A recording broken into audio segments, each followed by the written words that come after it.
Hello students, welcome back to the channel. उम्मीद करता हूँ आप सब अच्छे से होंगे। तो बच्चा, लास्ट क्लास में हमने linear consumption function, saving function और उसकी इक्वेशन को देखा था। Different different level of income पे हमने देखा था कि कितनी मेरी कंजम्पशन है और कितनी मेरी सेविंग्स है। तो आज का जो टॉपिक है वो होने वाला है इन्वेस्टमेंट फंक्शन के ऊपर, कि इन्वेस्टमेंट क्या होती है, कितने टाइप्स की होती है। सो अगर हम सबसे पहले बात करें इन्वेस्टमेंट इन्वेस्टमेंट को अगर हम हिंदी में समझें तो एक प्रकार का क्या कहते हैं हम, कि निवेश कर रहे हैं हम। निवेश हम किसी भी चीज में कर सकते हैं, किसी प्लांट में कर सकते हैं, बिल्डिंग में कर सकते हैं। ठीक है ना बच्चा। इनफैक्ट हम स्टॉक मार्केट में भी इन्वेस्टमेंट करते हैं।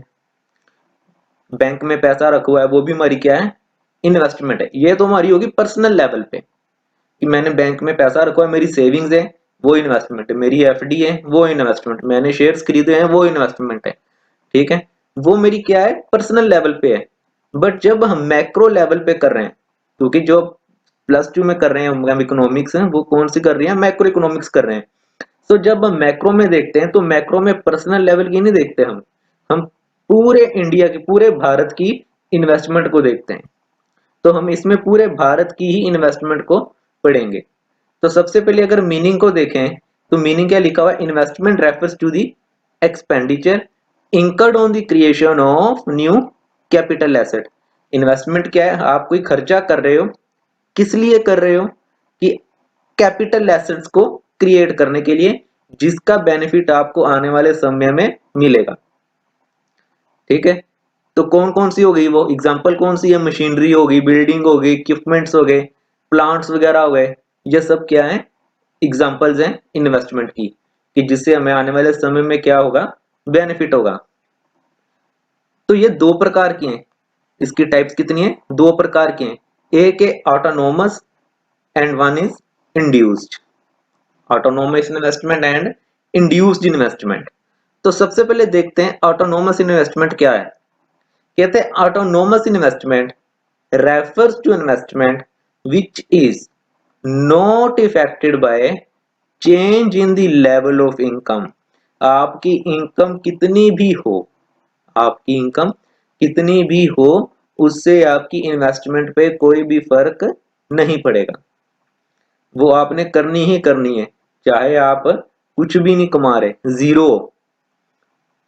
आप चाहे जीरो कमा रहे हो, कुछ भी नहीं कमा रहे, जीरो लेवल ऑफ इनकम पे, 100 लेवल ऑफ इनकम पे, 200 लेवल ऑफ इनकम पे, what ever the level of income is, तो आपको इन्वेस्टमेंट करनी ही करनी है। हमने शेड्यूल्स बनाए थे, शेड्यूल में भी देखा था हमने कि जब जीरो लेवल ऑफ इनकम पे हम इन्वेस्टमेंट करते हैं तो वो क्या थी, मेरी ऑटोनोमस इन्वेस्टमेंट। जैसे रेंट पे कर दिए, ठीक है ना, ये क्या थी, मेरी ऑटोनोमस इन्वेस्टमेंट। एंड इंपॉर्टेंट क्या है इसमें, not induced for profit making. ये प्रॉफिट मेकिंग के लिए बिल्कुल भी नहीं है, ये प्रॉफिट मेकिंग के लिए बिल्कुल भी नहीं बनती। तो जो ऑटोनोमस इन्वेस्टमेंट है, ये करता कौन है, ये करती है गवर्नमेंट। ये कौन करती है, गवर्नमेंट करती है, कि पूरे देश को चलाने के लिए हमें कुछ इन्वेस्टमेंट्स करनी पड़ेंगी। जैसे अगर आपने इस साल का भी बजट देखा हो तो उसमें हमारा फिजिकल डेफिसिट बहुत ज्यादा है, तो हमें बाहर से पैसा खरीदना पड़ेगा ताकि हमारी जो देश की अर्थव्यवस्था है उसको हम अच्छे से चला सकें।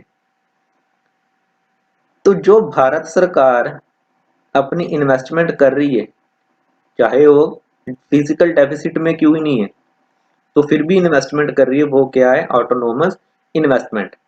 अगर इसका शेड्यूल देखें तो शेड्यूल किस प्रकार से बनेगा, चाहे मेरी इनकम जीरो है, 100 है, 200 है, 300 है, 400 है, what ever the level of income is, तो मेरी इन्वेस्टमेंट क्या है, सपोज करते हैं 20 20 20 एंड 20। ये मे बी इन, अगर भारत सरकार की तरफ से बात करें तो ये क्या हो गया, 20,000 करोड़ की भारत को इन्वेस्टमेंट करनी पड़ेगी देश को चलाने के लिए, चाहे वो घाटे में ही क्यों ना चल रहा हो, उसको बाहर से पैसा मंगवाना पड़ सकता है। तो उसको क्या कहते हैं, ऑटोनोमस इन्वेस्टमेंट। अगर हम इसकी डायग्राम को देखते हैं कि ये बनेगी कैसे, ये हमारा आ गया y, ये हमारा आ गया x। एक्स लेवल पे क्या है मेरी इनकम और यहाँ पे है इन्वेस्टमेंट। ये मेरी आ गई इन्वेस्टमेंट। मेरी इनकम कितनी भी हो, मेरी इनकम कितनी भी क्यों ना हो, चाहे 0 है, 100 है, 500 है, 1000 है, जितनी भी है, तो मेरी इन्वेस्टमेंट क्या है, सेम है। मेरी इन्वेस्टमेंट क्या है, सेम इन्वेस्टमेंट है। इसको हम 20 ज्यूम कर लेते हैं। चाहे मेरी इनकम 100 है, 0 है, कम है, ज्यादा है, कुछ भी है, ये मेरी क्या है, ऑटोनोमस इन्वेस्टमेंट, जो देश को चलाने के लिए भारत को सरकार को करनी पड़ती है, इंफ्रास्ट्रक्चर पे करनी पड़ती है। And one of the most important thing is autonomous investment की, ये मेरी इनकम इन इलास्टिक है। ये मेरी इनकम इन इलास्टिक है। इसको आप अच्छे से जरूर बना ले बच्चा, और खास करके जो ये मैंने लिखा ना अभी इनकम इन इलास्टिक, इसको आप अच्छे से देखें कि ऑटोनोमस इन्वेस्टमेंट मेरी क्या है, इनकम इन इलास्टिक है। इनकम चाहे बढ़े या घटे, मेरी इन्वेस्टमेंट सेम रहेगी। तो अब बात करते हैं इंड्यूस्ड इन्वेस्टमेंट की। So induced investment refers to the investment which depends upon the profit expectation and it is directly influenced by the income level। ये वो इन्वेस्टमेंट है जो प्रॉफिट कमाने के लिए की जाती है। वो इन्वेस्टमेंट जो प्रॉफिट कमाने के लिए की जाती है उसको क्या कहते हैं हम, इंड्यूस्ड इन्वेस्टमेंट। और ये डायरेक्टली किससे इन्फ्लुएंस जो हो रहा है, इनकम लेवल पे। अगर आपकी इनकम बढ़ेगी तो आप इन्वेस्टमेंट भी ज्यादा करोगे, अगर आपकी इनकम कम होगी तो आप इन्वेस्टमेंट भी कम करोगे। So induced investment is directly directly influenced by the income level. Autonomous कौन करता था, गवर्नमेंट करती थी। सो इंड्यूस्ड इन्वेस्टमेंट कौन करेगा, बेसिकली प्राइवेट सेक्टर वाले। ऑटोनोमस कौन करते थे, गवर्नमेंट सेक्टर वाले, और इंड्यूस्ड कौन करेंगे, प्राइवेट सेक्टर वाले। अगर हम इसका शेड्यूल भी प्रिपेयर करें तो शेड्यूल किस प्रकार से होगा, अगर मेरी इनकम 100 है तो मैं इन्वेस्टमेंट सपोज करो 30 की कर रहा हूं, 200 हो गई इनकम, मैंने 50 कर दिए, 500 हो गई, चलो मैंने 100 रुपए कर दिए, 700 हो गई, मैंने 500 रुपए कर दिए। जैसे जैसे इनकम मेरी इंक्रीज होगी वैसे वैसे मेरी इन्वेस्टमेंट भी इंक्रीज होगी। तो अगर इसकी डायग्राम को देखें तो इसकी डायग्राम किस प्रकार से बनेगी, यहाँ पे मेरा आ गया वाई एक्स, और एक्स एक्सिस पे इनकम और वाई एक्सिस पे इन्वेस्टमेंट। सपोज करते हैं पहले मेरी इनकम इतनी थी, इसको हम कहते हैं वाई, और मेरी इन्वेस्टमेंट थी ये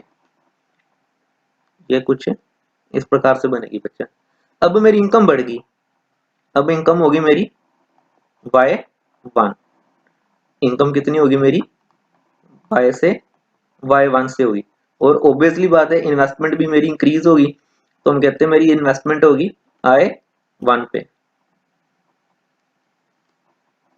ये जैसे इनकम इंक्रीज हुई वैसे मेरी इन्वेस्टमेंट भी इंक्रीज हुई, और इसकी कर्व ऐसे ऊपर की तरफ, इसको क्या कहते हैं, इंड्यूस्ड इन्वेस्टमेंट कर्व। ठीक है बच्चा, induced investment basically profit making के लिए, ये directly influenced bye income level से, और ये कौन करते हैं, प्राइवेट सेक्टर वाले।